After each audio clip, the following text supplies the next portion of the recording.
একটি বৃত্তের ক্ষেত্রফল নির্ণয়ের অ্যালগরিদম কিভাবে লিখব? সি প্রোগ্রামিং রিলেটেড প্রশ্ন।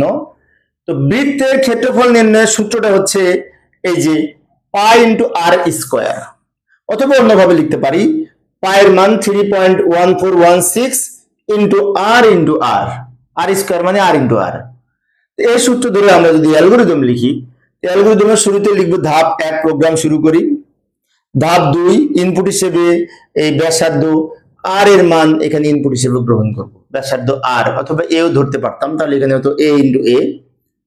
চলকের মান গ্রহণ করার পরে এবার আমরা লিখবো ওই সূত্রটা লিখবো প্রক্রিয়াকরণে, যে এরিয়া সমান এইটা না লিখে পায়ের মান না লিখে এটা লিখলাম, পায়ের মান ইন্টু আর আর মানে আর স্কোয়ার, অর্থাৎ পাই ইন্টু আর স্কোয়ার।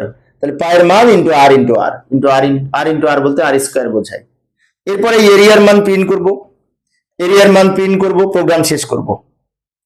এখানে তিনটা অংশ, ইনপুট, প্রক্রিয়াকরণ, আউটপুট। ইনপুটে লিখবো এই ব্যাসার্ধ আর এর মান নির্ণয় করে গ্রহণ করি, প্রক্রিয়াকরণের সূত্রটা লিখবো এবং এই এরিয়া হচ্ছে আউটপুট আকারে প্রিন্ট করব।